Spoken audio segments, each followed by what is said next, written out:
Over the past 30 years, that's when I emigrated. I was, to disclose, born and raised in Lebanon. I think I had two benchmarks that led me to my comments today. Intellectual ones, published one. One was a academic journal article in 1992, which basically announced or projected this Upper Middle East alliance axis between the Iranian regime, the Assad regime, and eventually Lebanon. And I projected, the article is still there, that the first thing they want to do is to get rid of the bridge in between, which is Iraq. I mean, take over Iraq so that they could project from Iran to the Mediterranean. So that was one benchmark. And I would like to contrast today to that initial genesis of the Iranian strategy. The second benchmark was in 2011, just 6 months before the so-called Arab Spring or upheavals. I published the book that you read, which was titled The Coming Revolution. And in that book, basically, almost or more or less, I have projected the various revolts and revolutions, focusing, of course, on North Africa, Egypt, Libya, Tunisia. But I focused also on Iran. The Green Revolution was still in the background, 2009, and of course Iraq, Lebanon, and Syria. So from these two published backgrounds, I would like to focus on Lebanon. I'd be happy to talk about all other cases later, and also U.S. foreign policy, which I think is of interest to you. But let me focus on Lebanon. Lebanon is very difficult to explain.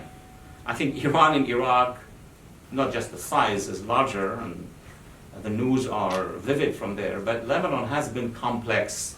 It's smaller in size, it has a very long history, and it changed a lot before it gets to what it is right now. So if you allow me in 2 to 3 minutes first, I will do a flight, 60,000 feet view of where this revolution that has started in October, I think 15 or 17, and continues to be, where is it coming from? Especially that I'm not sure about who knows what and more or less about that. So, in a nutshell, the country was formed in 1920 by the French mandate. Before that, it has centuries and centuries of history. When the modern Lebanon was formed, it happened to be a multi-ethnic, multi-religious country. Very much, many communities, 17 in total.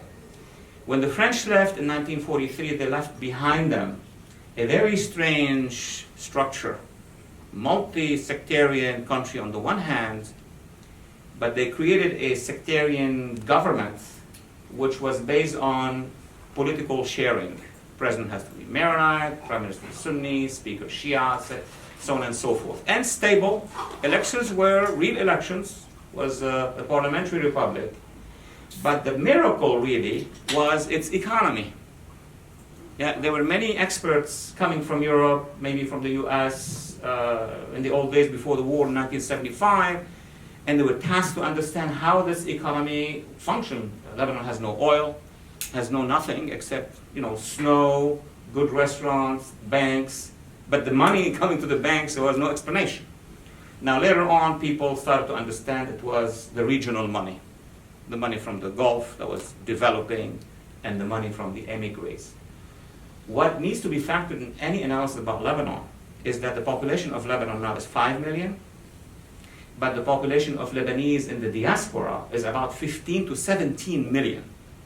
Give you an example, Brazil has about 8 to 9 million from Lebanese descent, 20 members of the Federal Assembly or Congress, so on and so forth in Latin America, Australia, Canada. So that wing of Lebanon, you always have to factor it in as an economic lifeline into Lebanon. That's how you explain how there was always a sort of a block of money sitting in Lebanon despite all the wars.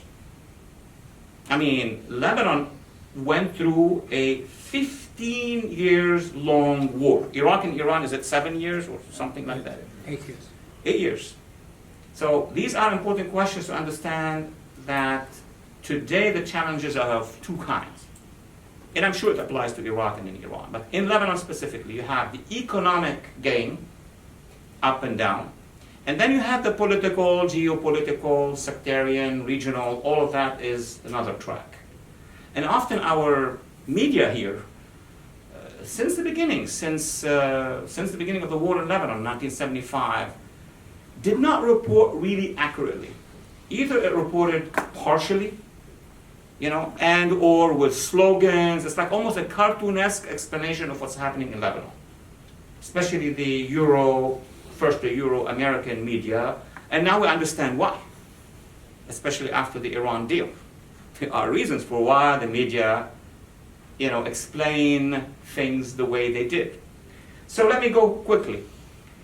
This whole world of Lebanon's success economically was shattered in 1975 during the war, the Lebanese classical war, 75 to 1990. That's a 15 years war. Now, the alignment of forces in Lebanon changed during the war. In the beginning, it was the PLO with all its organizations linked to many Arab regimes, plus the far left linked to Moscow. This is all in the archives now. Plus the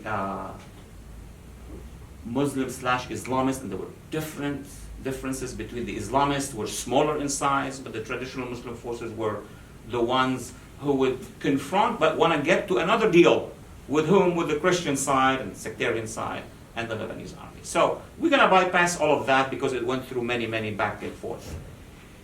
And then Lebanon was invaded twice, once by Syria under the Assad father regime, and then by the Israelis later on because of the PLO.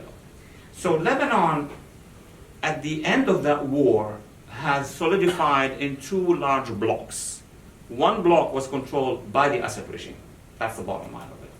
And I called it a condominium. It had the Assad regime army occupying. It has Hezbollah.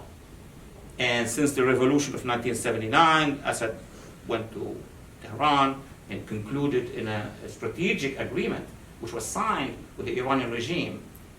And since then, those two groups, the pro-Syria, pro-Assad I would say, and then the anti-Syria, counter-Assad.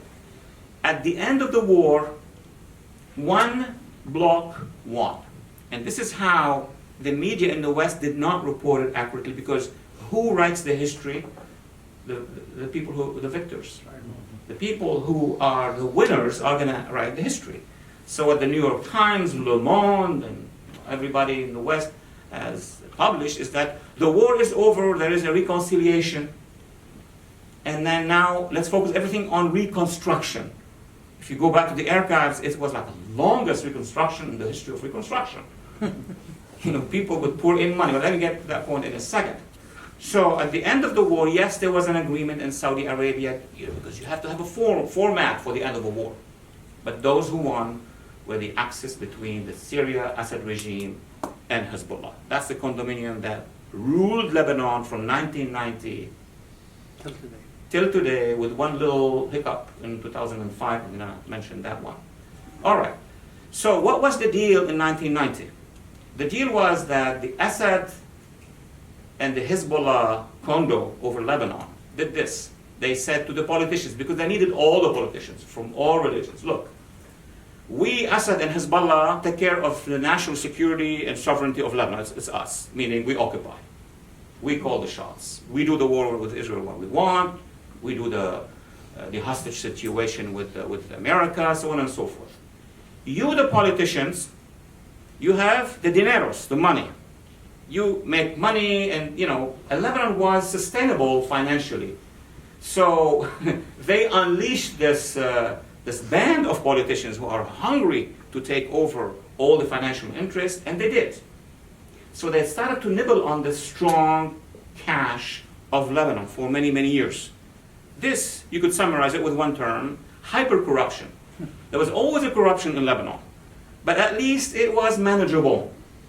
But the second corruption, the one that started after 1990, it was sucking the air out of the economic system of Lebanon.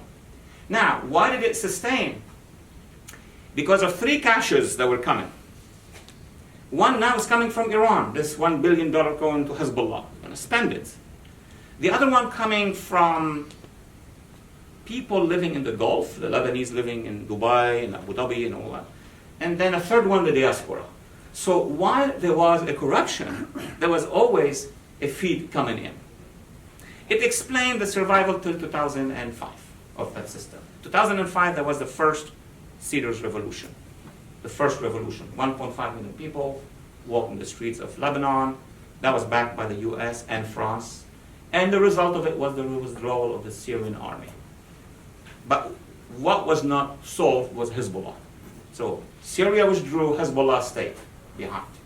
And now we're going to go on a journey, and we get here, from 2005 till October of last year. So the country was not ruled by Assad anymore, directly. It was ruled by Hezbollah. And Hezbollah became a mega Hezbollah. The difference this time is economically it was not sustained anymore, because the cash has gone, and because of the clash between the Arab coalition and Iran. Arabs were not investing much in Lebanon anymore. So now, the level of societal acceptance of a country controlled by Hezbollah has lowered, which explains, and I've brought you home now, how a huge popular uprising occurred as of October. They were rising initially because of the economic, very, very severe collapse of the country. The cash actually has fled the country. And because, of course, backing that system is Hezbollah. So what is the conclusion? The conclusion is that the majority of Lebanese now of all sects, and as my colleagues have mentioned, you have Sunnis all over the place, Christians, Druze, a large chunk of Shia, even demonstrating in Hezbollah's areas. They rose. Problem is, they rose at a time where the international community has abandoned Lebanon. So, as I expected already last year, this revolution in Lebanon is going to take a long time. This is not like 2005, we do a big 1.5 million revolution on the streets, and it's so, no, this is going to be the long run, exactly as in Iraq, exactly as in Iran. Right. It's going to be very similar. So, let me leave you with a couple of conclusions. Number one, in Lebanon, the current situation, you have a militia force that is blocking the revolution. You cannot go, and that's for example, my critique of how movements of change, and that's so how Eastern Europe has done. You cannot just say, I want to change the Lebanese government, I'm going to bring the reformers and what they call them, the technocrats, and then everything will be fine. You have Hezbollah. If you don't take care of that terror forces that is blocking those reforms, then you cannot do reforms. So the Lebanese protesters started to understand that, in addition to the fact that Hezbollah on the ground, in the first few weeks they let them happen, it's okay, but then they realized, Hezbollah realized, like the Iran regime realized, like the Iraqi regime realized, no, these guys are serious. They want a regime change, or a government change in Lebanon. So Hezbollah took to the streets. It was not bloody like Iraq and Iran, hopefully it won't be, but it signified to the protesters, guys, you're going to accept my rule.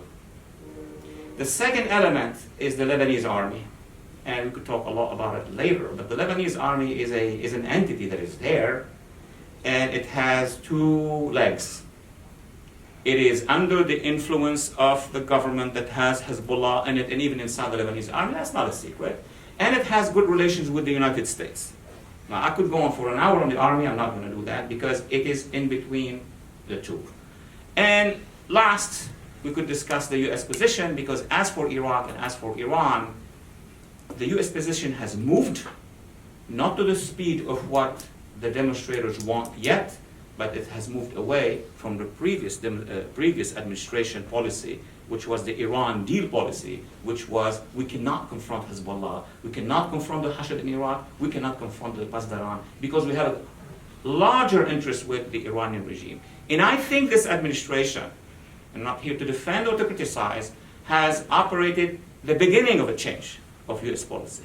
So I'd be more than happy to discuss the evolution of that change when the panel will open. Thank you so much for your patience. Thank you.